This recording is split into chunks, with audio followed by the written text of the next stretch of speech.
Di balik pegunungan beku yang membentang di utara negeri Suehua, berdirilah istana megah bernama Istana Salju Abadi.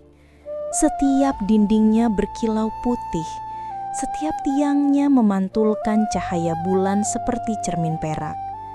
Namun, di balik keindahan itu, tersembunyi kisah gelap yang hanya berbisik di antara para pelayan. Kisah tentang permaisuri Lian Xue, wanita yang dikabarkan mati tanpa jasad, namun arwahnya masih mengitari istana di musim dingin. 10 tahun lalu, Lian Xue adalah permaisuri yang paling dicintai oleh rakyat dan Raja Zhen Xuan. Ia dikenal lembut, cerdas, dan memiliki bakat merangkai bunga salju, kemampuan langka yang konon diberikan oleh Dewi musim dingin. Namun, kekuatan itu juga yang menjerumuskannya dalam malapetaka. Pada malam pesta musim dingin, ketika seluruh istana bersinar oleh lentera giok dan bunga es, selir Meirong, wanita yang haus kekuasaan, menuduh Lian Xue menggunakan sihir untuk mengendalikan hati sang raja. Tuduhan itu didukung oleh Perdana Menteri Gao Ren yang selama ini diam-diam bersekongkol untuk menyingkirkan keluarga Lian. Raja yang sedang dibutakan oleh kata manis Meirong menjatuhkan hukuman berat. Lian Xue dibakar hidup-hidup di Menara Utara di tengah badai salju. Namun malam itu, sebelum api menyentuh tubuhnya, Lian Xue berbisik lirih. Jika cinta ini harus musnah oleh salju, maka biarlah salju menjadi saksi kebangkitanku. Angin tiba-tiba berputar kencang dan salju berwarna merah menutupi seluruh menara. Api padam begitu saja dan tubuh sang permaisuri menghilang. Sejak saat itu, setiap musim dingin, istana selalu diselimuti badai yang tak pernah berhenti. Kutukan Lian Xue dimulai. 10 tahun berlalu. Istana salju kini diperintah oleh Meirong yang telah menjadi permaisuri agung. Ia duduk di singgasana putih, namun wajahnya selalu pucat dan matanya gelisah. Setiap malam, ia mendengar suara langkah ringan di koridor es. Suara seperti derit salju diinjak kaki tanpa wujud. Sementara itu, di desa pegunungan, seorang gadis muda bernama Yinlo hidup sebagai peracik rambuan dan penenun kain putih. Ia memiliki tanda aneh di pergelangan tangannya, bentuk bunga salju berkilau perak. Sejak kecil, ia sering bermimpi tentang istana putih dan suara lembut seorang wanita yang memanggil namanya. Lo, kembalilah, rumahmu di salju. Suatu malam, badai turun tanpa peringatan. Angin menerbangkan daun pintu rumahnya, dan salju berwarna merah turun dari langit. Di tengah pusaran es, muncul cermin giok retak yang bersinar lembut. Saat Yinlo menyentuh permukaannya, bayangan seorang wanita bermahkota salju muncul. Lian Xue. Waktunya tiba. Bisik bayangan itu. Kutukanku belum selesai. Aku membutuhkan tubuhmu agar kebenaran terungkap. Cahaya membutakan segalanya dan Yinlu pingsan. Ketika ia sadar, ia sudah berada di tengah-tengah taman istana. Namun tubuhnya berubah. Ia memakai jubah sutra putih permaisuri dan di depannya berdiri selir Meirong dengan wajah ketakutan. Kau bukannya sudah mati? Suara Meirong bergetar. Yinlo tak memahami semuanya. Namun di dalam dirinya, suara lain berbicara. Lembut namun tegas. Jiwa Lian Xue telah kembali. Kabar munculnya kembali sang permaisuri menyebar cepat. Para penjaga gemetar, rakyat bersorak, dan Raja Zhen Xuan yang kini sudah menua jatuh terduduk ketika mendengar berita itu. Hatinya dihantui penyesalan yang tak pernah sirna. Ia berjalan menuju taman salju, tempat pertama kali ia bertemu Lian Xue dulu. Jika itu benar dirimu, Lian Xue, aku ingin menebus segalanya, gumamnya lirih. Namun, ketika salju turun menutupi langkahnya, bayangan di balik pepohonan tersenyum pahit. Menebus? Kau bahkan tak tahu bagaimana aku mati. Malam itu, Yinlo yang kini membawa jiwa Lian Xue berdiri di depan cermin jiok di kamarnya. Bayangan Lian Xue muncul lagi, tapi kali ini seolah terpisah dari dirinya. Dunia ini belum selesai menulis kisahku, kata Lian Xue. Kau, Yinlo, adalah wadah baruku. Tapi jangan takut, kita akan mencari kebenaran bersama. Yinlo hanya bisa menatap kosong. Ia merasa jiwanya terbelah dua, antara gadis besa yang polos dan ratu yang penuh dendam. Namun di dalam hatinya muncul tekad yang tak bisa dijelaskan. Di luar kamar, angin menggulung lembut membentuk sosok samar perempuan bergaun salju. Mata birunya menyala seolah menatap seluruh istana. Kutukan istana salju baru saja mulai kembali.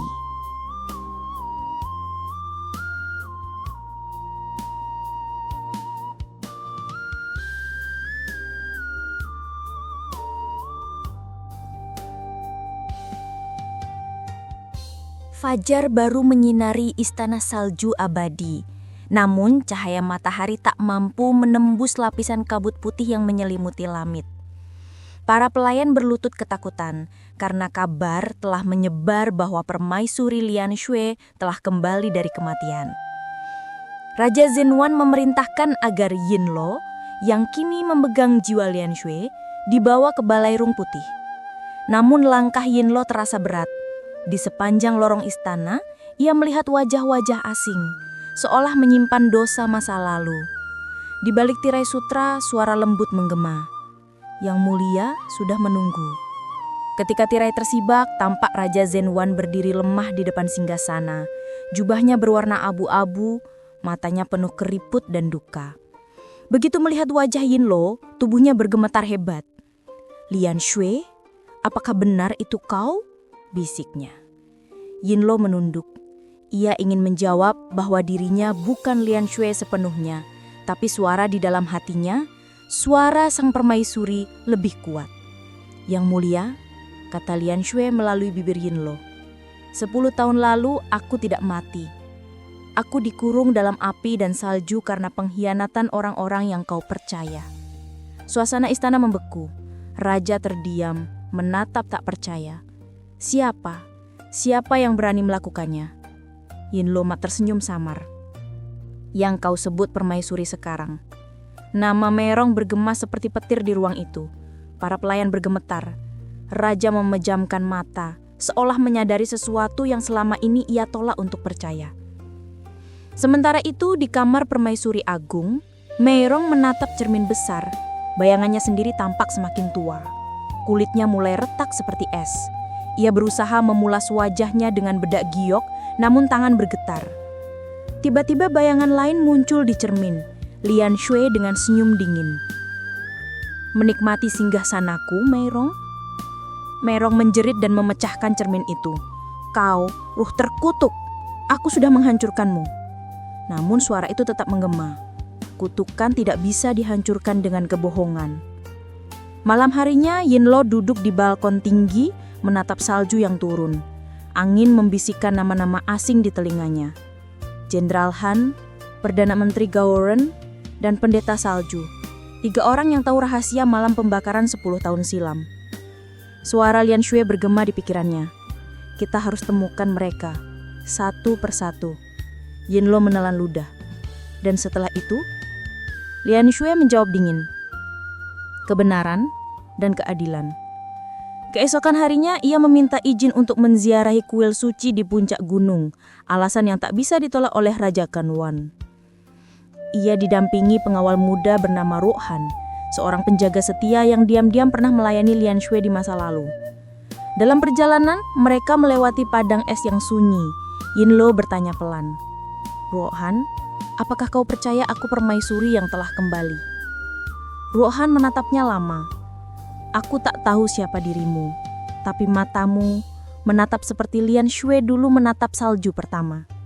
Kata-kata itu membuat Yinluo terdiam. Dalam dirinya, suara Lian Shui tiba-tiba melemah, seolah tersentuh. Di tengah perjalanan, badai mendadak muncul. Dari kabut es, sosok berjubah putih muncul. Pendeta salju, mata tua berwarna perak. "Permaisuri yang terkutuk, akhirnya kembali," katanya. Pendeta itu mengangkat tongkat kristal. Di udara muncul bayangan masa lalu. Malam ketika Lian Shui dibakar. Tampak jelas, bukan Lian Shui yang memulai sihir api itu, tapi Mei Rong dengan darah binatang terlarang di tangannya, menuduh Lian Shui sebagai penyihir agar ia terbakar sendiri oleh api kutukan. "Jadi, itu yang terjadi," bisik Yinluo, menggenggam dadanya. Pendeta itu tersenyum tipis. "Namun kutukan yang kau bawa tidak hanya membakar musuhmu. Jika engkau terus hidup dalam tubuh gadis ini, kalian berdua akan binasa bersama." Yinluo terkejut. "Apa maksudmu?" "Tubuhnya manusia biasa. Jiwa saljumu akan membekukannya dari dalam." Angin tiba-tiba berhembus dingin. Suara Lian Shui di dalam Yinluo menjadi gemetar. "Aku tidak bermaksud menyakitinya." Pendeta itu menatap lembut. "Masih ada waktu. Temukan cermin kedua. Cermin giok hitam di bawah istana timur. Di sana kamu bisa memisahkan jiwamu sebelum segalanya membeku." Setelah berkata demikian, pendeta itu menghilang, meninggalkan salju berputar yang membentuk simbol bunga salju di tanah. Yinluo kembali ke istana dengan hati berat. Ia tahu Mei Rong kini panik dan raja mulai mencurigainya. Namun di dalam dirinya, Lian Shui mulai berjuang antara dendam dan cinta. Malam itu, Yinluo bermimpi berjalan di taman yang dulu menjadi tempat kenangan cinta Lian Shui dan raja. Di sana Lian Shui dalam wujud aslinya berdiri. Gaun putihnya berayun tertiup angin salju. "Aku tidak bisa melupakan saktitnya," katanya lirih. "Tapi aku juga tidak bisa melupakan cintanya." Yinluo menatapnya. "Mungkin kebangkitanmu bukan untuk membalas, tapi untuk menyembuhkan." Lian Shui tersenyum samar. "Dan menyembuhkan luka yang membeku adalah hal paling menyakitkan di dunia." Keesokan harinya, Yinluo mendengar kabar bahwa Perdana Menteri Gauren tewas secara misterius. Tubuhnya ditemukan membeku di kursi batu dengan bunga salju mekar di matanya. Semua orang berbisik, kutukan permaisuri hidup kembali. Yinluo menatap tangannya sendiri dan ngeri ketika melihat ujung jarinya berlapis es. "Tidak, aku tidak melakukannya." Tapi salju di sekelilingnya seolah menjawab, "Kutukanmu berjalan sendiri." Di ruang segenap di bawah istana, Mei Rong memanggil dukun istana. "Aku tidak peduli berapa banyak darah yang harus aku korbankan. Hancurkan kutukan itu." Namun, dukun itu menjawab dengan ketakutan. "Kutukan ini bukan dari dunia manusia. Ia lahir dari cinta yang tak selesai." Mei Rong menatap cermin retak di depannya, dan untuk pertama kalinya air matanya menetes. Tapi air mata itu berubah menjadi serpihan es sebelum menyentuh lantai. Di sisi lain, Raja Zhengwan berdiri di balkon tertinggi istana. Ia menatap salju yang turun pelan. "Lian Shui, jika aku bisa memutar waktu, aku akan memilih percaya padamu." Namun, jawaban yang datang hanyalah suara angin, dingin, getir, dan menyakitkan. Kutukan di istana salju belum selesai. Tapi, untuk pertama kalinya, di antara dendam dan cinta, muncul secerah harapan.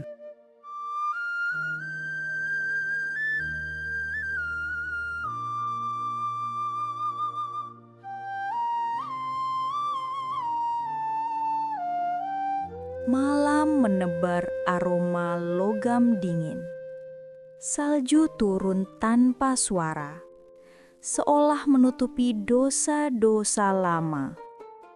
Di lorong timur istana, Yinluo berjalan diam-diam dengan lentera biru di tangan. Bayangan Lian Shui bergetar di balik matanya. Mereka menuju istana timur. Tempat tersembunyi yang bahkan pelayan istana tak berani mendekat sejak malam kebakaran 10 tahun lalu.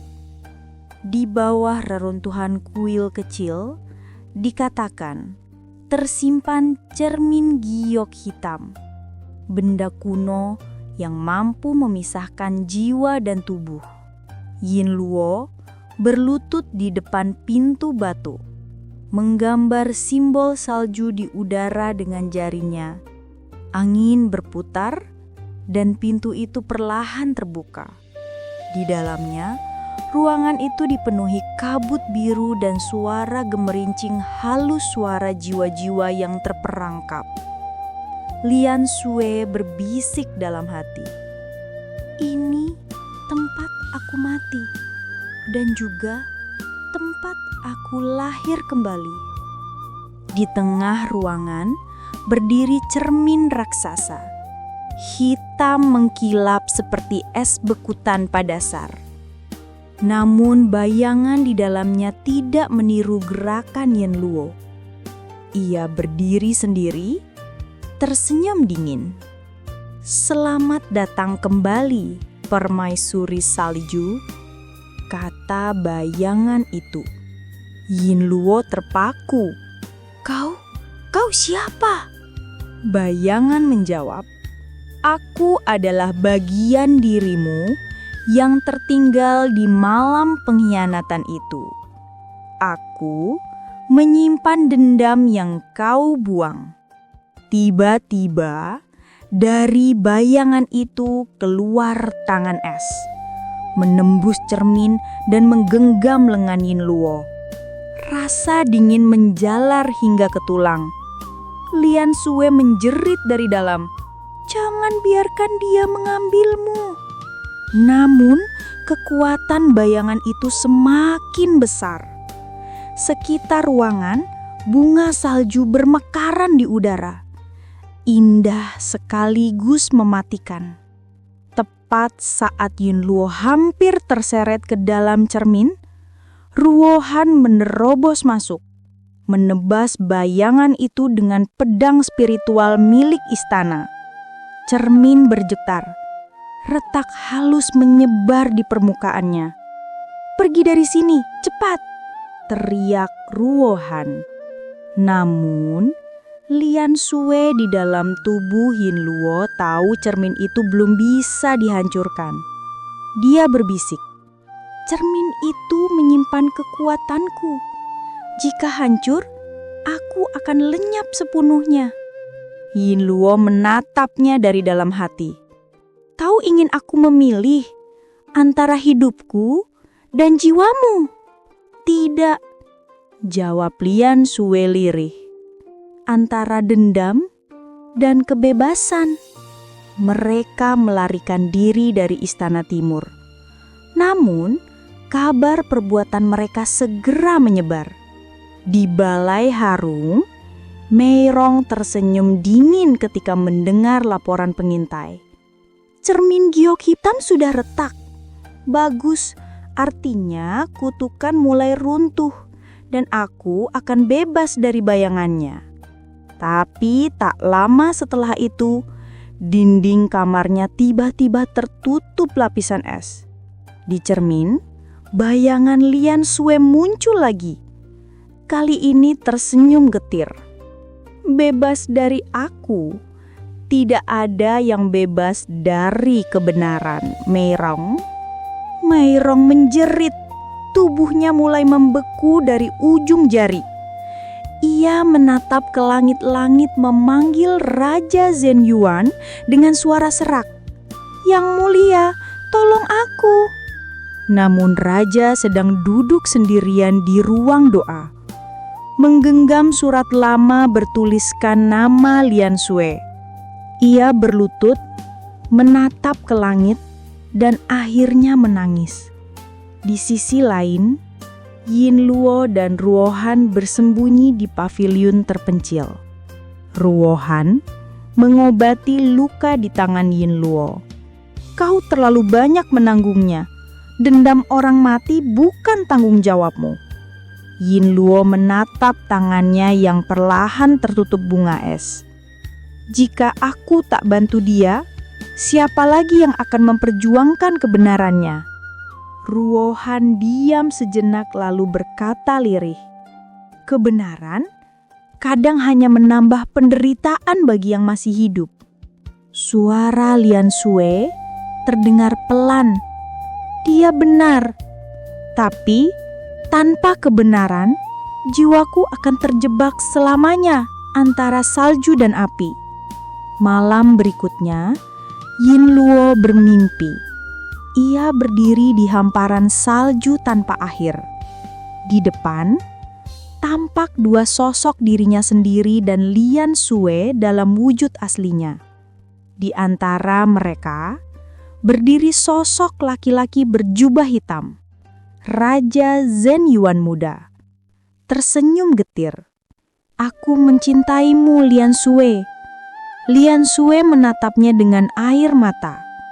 Tapi kau memilih kepercayaanmu pada Meirong daripada cintamu padaku. Tangan raja gemetar. Aku takut kehilangan semuanya. Dan kau memang kehilangan semuanya, jawab Lian Xue. Mimpi itu hancur ketika salju menelan semuanya. Yin Luo terbangun dengan nafas tersengal. Lantai di bawah tempat tidurnya membeku, dan dari retakan es muncul bayangan tangan Lian Xue. Fajar tiba dengan kabar buruk. Ruohan ditangkap. Tuduhannya mengkhianati istana, membantu penyihir wanita. Yin Luo mencoba menyusup ke ruang tahanan. Tapi seluruh istana kini dijaga ketat oleh pasukan Meirong. Di lorong rahasia, ia bertemu pendeta salju lagi. Berdiri dengan wajah penuh duka. Cermin giok hitam sudah retak. Sekarang, dua jiwa yang terikat mulai menghilangkan batas. Jika salah satu hancur, yang lain ikut lenyap. Yin Luo menggenggam dada. Tidak mungkin, harus ada cara lain. Pendeta itu menatapnya lembut. Ada, tapi harganya adalah ingatanmu. Ia mengulurkan sebuah jarum giok kecil. Tusukan ke jantungmu saat bulan purnama. Ia akan memisahkan jiwamu dari tubuh Lian Xue. Kau akan hidup, tapi lupa segalanya. Yin Luo menatap jarum itu lama. Dan Lian Xue, pendeta itu menunduk. Dia akan tenang di dalam salju. Sementara itu di ruang tahta, Meirong menghadapi raja yang kini murka. Aku telah melihatnya sendiri. Lian Xue masih hidup dalam tubuh gadis itu. Meirong tersenyum getir.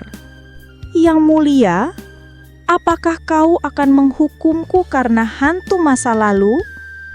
Bukan hantu, tapi dosa. Ia mengangkat pedang istana, tapi sebelum bisa melangkah, tubuh Meirong terangkat oleh pusaran salju. Dari udara, Lian Xue muncul di belakang Yin Luo yang kini masuk ke ruangan itu.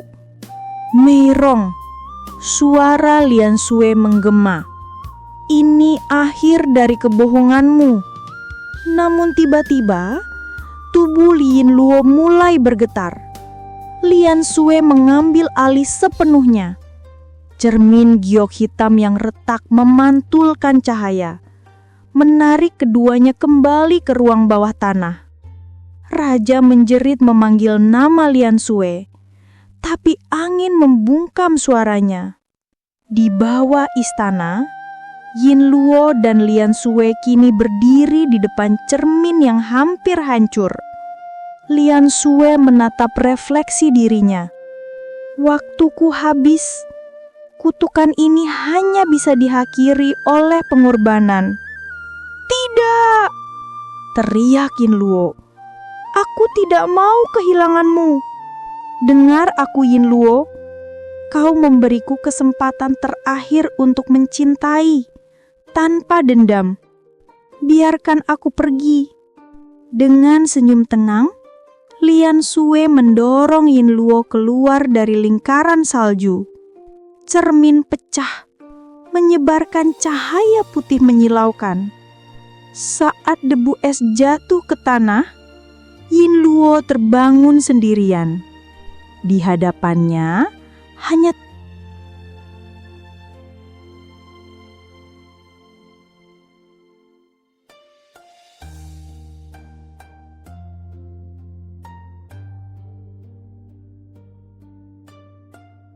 langit istana salju memutih total malam itu. Tidak ada bintang, tidak ada bulan, hanya pusaran kabut dingin yang menelan seluruh dunia. Di tengah halaman istana, Yin Luo yang kini membawa jiwa permaisuri Lian Xue berdiri di hadapan Raja Zhen Yuan yang berlutut di salju. Di antara mereka, selir Mei Rong terikat rantai es. Wajahnya penuh ketakutan. Lian Xue, jangan panggil namaku dengan suara yang dulu memerintahkan kematianku. Potong Lian Xue dengan suara tenang tapi tajam seperti pecahan es. Salju berputar di sekitarnya membentuk lingkaran cahaya biru. Raja tua itu menunduk. Air matanya membeku sebelum menyentuh tanah. 10 tahun penyesalan tak akan cukup untuk membayar apa yang telah kulakukan. Lian Xue menatapnya lama, kemudian mengangkat tangan. Dari telapak tangannya keluar cahaya lembut yang membungkus tubuh Raja Zhen Yuan. Dulu aku mencintaimu melebihi hidupku sendiri, tapi sekarang hanya keadilan yang tersisa di hatiku. Tiba-tiba, cermin giok retak di sisi taman bergetar hebat. Dari dalamnya muncul bayangan samar roh asli Lian Xue yang telah sepenuhnya terpisah dari tubuh Yin Luo.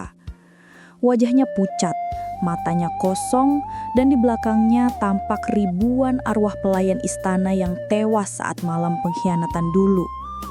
Yin Luo terkejut. Jadi, kau bukan hanya ingin menegakkan kebenaran, kau ingin membinasakan semuanya. Lian Xue menatap Yin Luo.